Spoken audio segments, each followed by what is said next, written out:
Our CES 2019 coverage is made possible by Super O, Republic of Gamers, ROG, EK, and Patriot.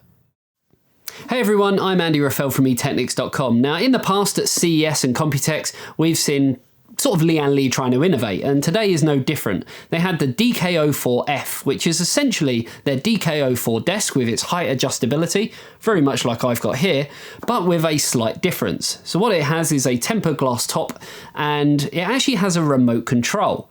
Now, what this remote control does is allows the RGB LEDs to actually flip ever so slightly, which essentially kind of adds a smoked effect to the desk itself.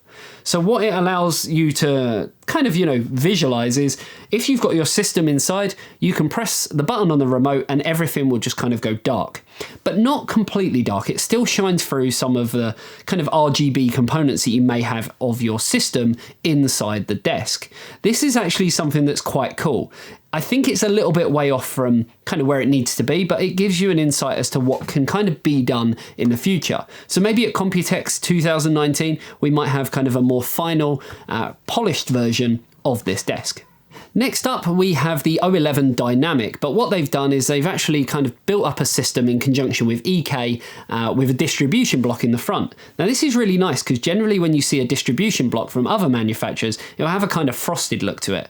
This was actually clear, so you could see right through the chassis, giving you a clear kind of view of all the space inside the O11 Dynamic. Next up, we have the O11 Dynamic Razor Edition. So there's been a few little tweaks to this. Obviously, the main part of the chassis is the same with the glass on the front, but they've actually got the Razer logo etched into it. They also have a string of LEDs down one side where the glass meets the metal.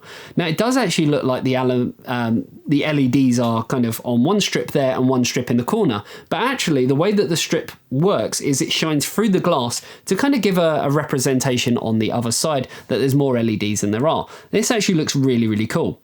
Obviously, to kind of really add with the finishing touches, they've even changed the two USB ports on the front to green to match in with that Razer colour.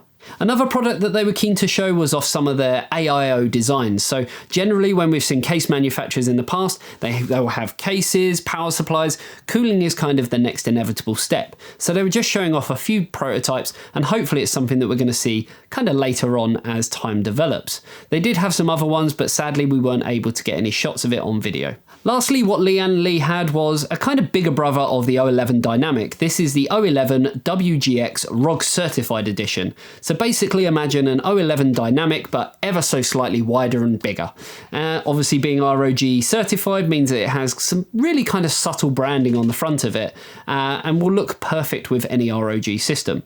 This is something that we're really kind of keen to see because I actually saw initial prototypes of this, and I'll be honest, it looked quite ghastly. So it's nice to see that they've gone with a kind of more subtle route and just a slightly bigger version of the Dynamic, which is probably still now one of the best-selling cases of 2018. Hopefully you enjoyed our coverage of the Lian Li suite at CES 2019. If you did, let us know in the comments section below. Remember to subscribe. Check out all the rest of our CES 2019 coverage, and I will see you in the next video. See you later. Bye-bye.